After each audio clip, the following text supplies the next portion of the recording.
Okay guys, welcome back to my YouTube channel. Okay guys, hari ni aku cuma nak sharing sikit lah tentang air conditioner cleaner ni. Okay guys, aku beli ni kat DIY tau. Okay, aku beli ni kat DIY. Aku tengok ada yang dekat TikTok, brand-brand, ada satu brand tu harga lebih kurang dalam 60 kot satu botol lah, 60 lebih ke aku lupa. Aku rasa function dia macam lebih kurang. Okay, dia untuk bersihkan kita punya cooling coil kat dalam. Okay, aku try buat tadi. Aku ambil dalam, lebih kurang dalam, aku buat sikit-sikit lah. Aku pump dalam ni, aku buka dashboard aku.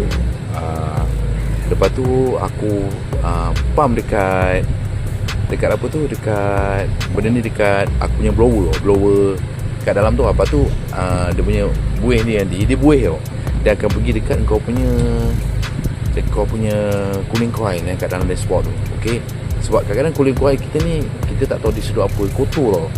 Okay, lepas tu aku tengok lah macam yang TikTok buat apa semua kan. Kau tahu tak, sekarang ni aku dah buat tadi.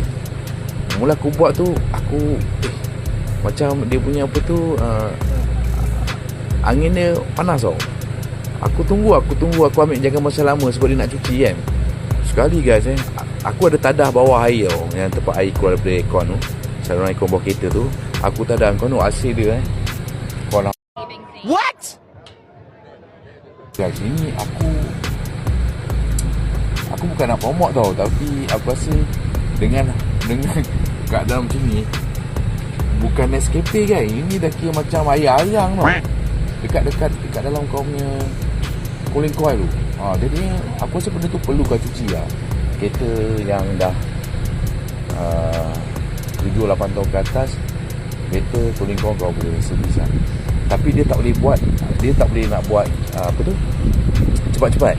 Kau kena buat slowly. Kau spray sikit, kau biarkan. Bila kau rasa macam angin, aircon tu tak rasa, kau buatkan sikit angin dia. Lepas tu kau slowkan balik.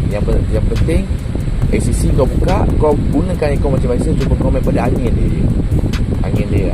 Kau boleh kau kecilkan sikit, masukkan tembak tu kan. Lepas tu kau dah tu, kau besar tu sikit. Okay, memang aku bukan nak recommend. Aku beli kat DIY pun harga dia dalam RM15 je kan. Dia kena lagi, dia boleh tu. Jadi benda ni berkesan lagi.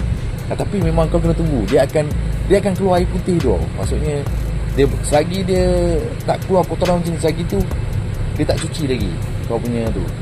Sebab kau kena buat dia dengan masa yang lama. Dia tak boleh kelang kabut, dia kena relax sikit dia spray.